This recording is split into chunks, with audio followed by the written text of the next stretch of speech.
一路行一路講，我而家喺蓮塘口岸出咗嚟，今日搭一程地鐵12個站，2號、8號線去帶大家睇3個絕美嘅打卡點啊！嗱，口岸出咗嚟呢，向左行幾十米就嚟到呢一度 A3 入口，就係呢個蓮塘口岸站嘅地鐵2號線，我哋行落去啊！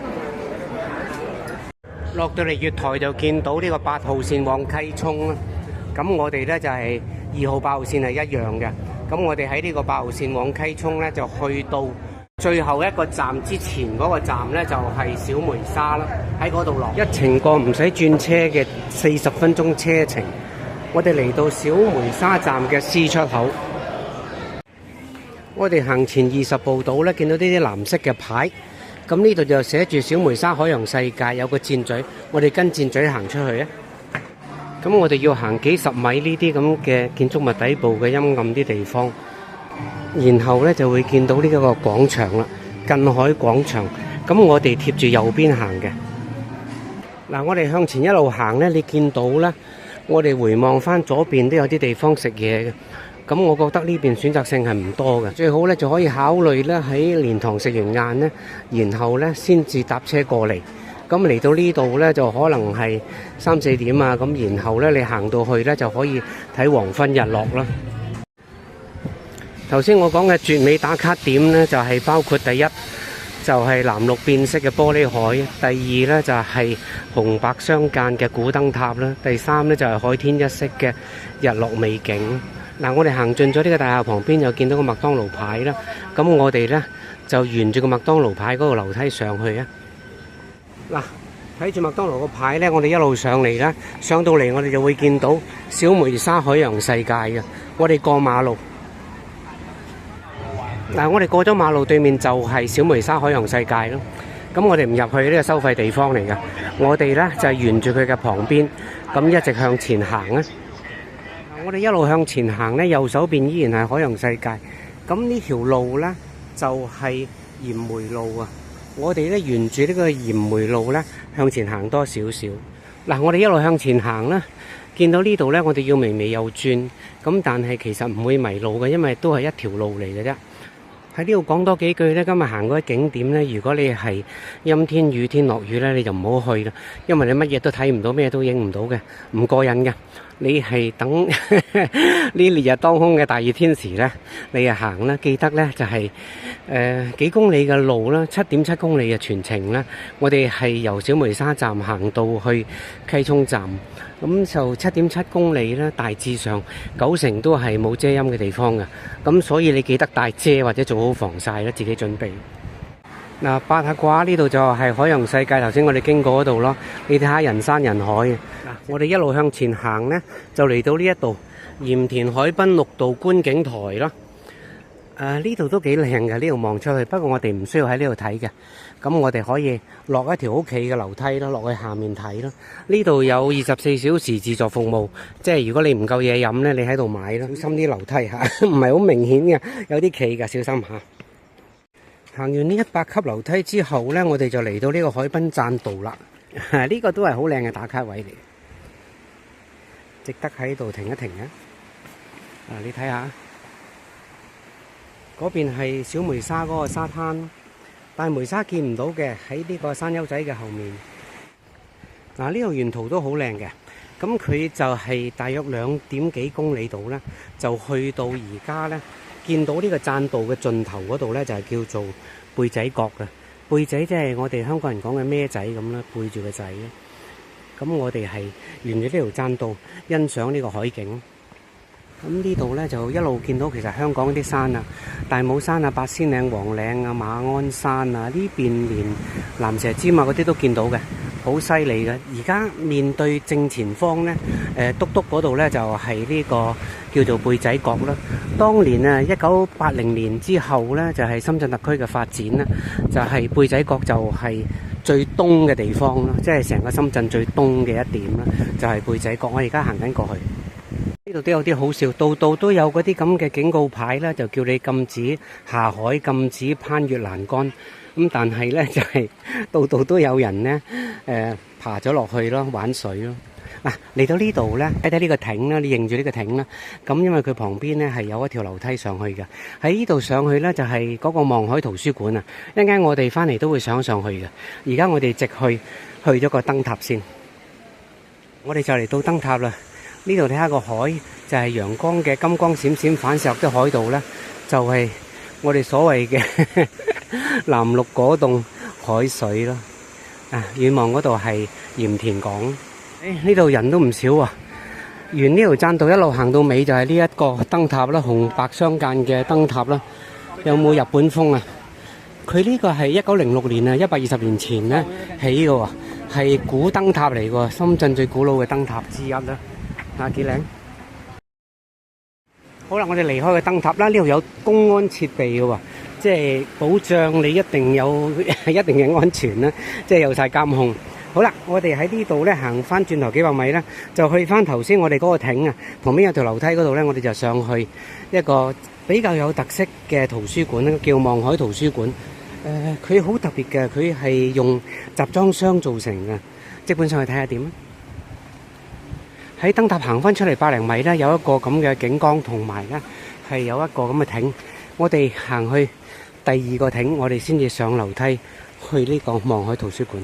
由第一個艇行翻轉頭呢度200零米啦，咁啊嚟翻呢個第二個亭啦。咁我哋咧就係沿樓梯上去圖書館啦。好，360級樓梯上到嚟398啊！我俾人更正398，我原來數錯咗，可能因為攰得滯。呢個係望海圖書館，我哋去個洗手間，然後上去睇睇。地下係休息室，上一層就係圖書館。我哋而家上天台望一望個遠景先。上到嚟竟然係盡頭啊！但係的確係可以睇到遠景嘅。望過呢個玻璃，點解冇人上嚟呢？就係因為呢度冇冷氣咯。下面2層嘅冷氣都係好勁嘅。好啦，圖書館行翻出嚟啦。旁邊有一個咁嘅藝術品喎，都幾靚。咁然後呢，左邊呢係有呢啲咁嘅自助售賣機嘅，咁嚟補給下啦。即係其實你洗手間同埋補給點都喺呢度噶啦。嚟緊嗰2-3公里呢就冇嘅。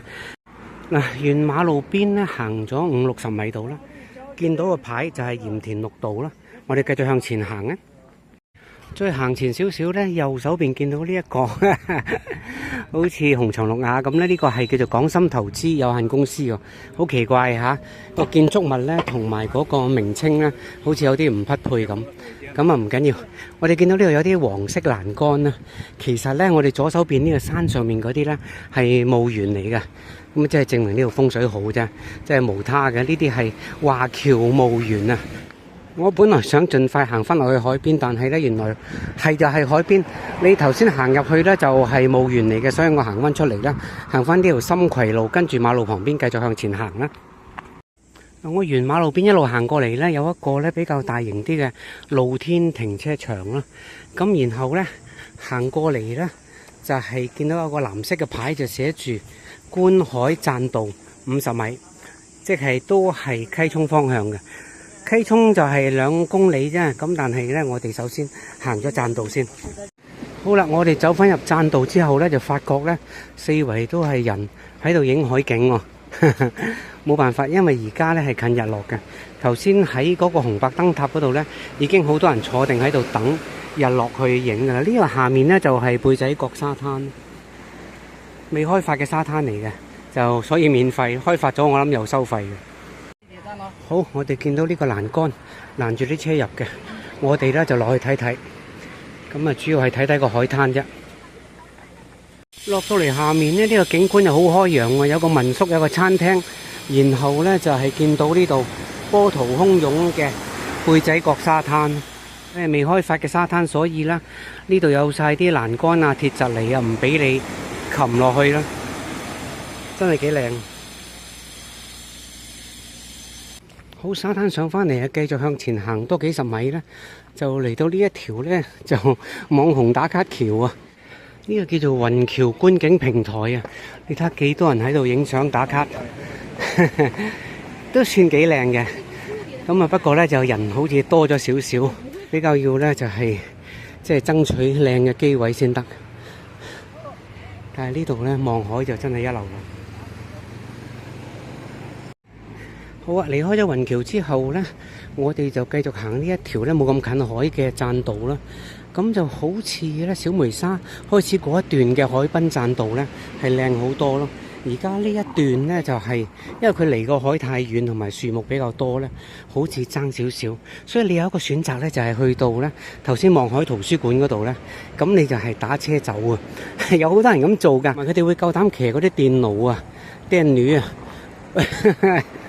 我唔知有冇保險啊，即係出咗事呢，就唔知點算啊。咁但係呢，我見到有人騎嘅，咁佢哋呢，禮拜六夠膽收20蚊一位嘅，跟住有啲後生仔即刻擰頭就走噶啦。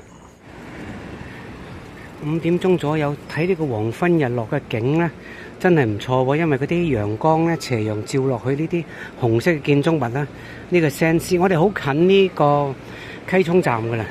咁我哋呢喺呢度繼續沿呢一條棧道呢行翻出去啦。咁你見到前面呢係有一個海灘嘅，嗰個係收費海灘嚟嘅，20蚊位啊，咁都合理嘅。咁佢有個地方嘛，如果唔合理都唔會有咁多人啦。有個地方有更衣地方啊，有救生員啊，咁圍住啲浮標喺度啊，咁你自己諗啦。好多人嘅嗰度都間唔中呢，沿途都有呢啲呢你可以補給嘅地方嘅啦。禮拜六日先係咁嘅啫嚇，平時1至5呢就欠奉啦。沿棧道行出嚟呢，前面就係盡頭啦。咁你見到呢度可以轉出去嘅，寫住山海騎行道。咁我哋呢喺呢度過馬路轉右，呢條前面就係深葵路啦。我哋過馬路轉右啊！我哋過咗馬路之後呢，繼續向前行啊，沿住深葵路繼續向前行啊，行多呢個200-300米啫。好啦，我哋一直行過嚟呢，其實右手邊就係海灘啊，收費海灘20蚊位個收費海灘啊，佢就係叫做溪涌度假村嘅沙灘啦，喺嗰度入去嘅。咁而家呢度呢，你見到有個停車場嘅指示啊，同時呢，亦都有一個溪涌站嘅指示啊，係仲有300米左右啦。咁你見到呢個保利清谷，咁我哋喺呢度行入去啦，直去我哋會去翻呢個溪涌站嘅 A 出口。我哋未到溪涌站之前呢，有個咁嘅壁畫隧道喎，都唔錯噶。好啦，呢度就係溪涌站嘅8號線 A 出口。咁我哋喺呢度落翻去蓮塘口岸離開啦。拜拜。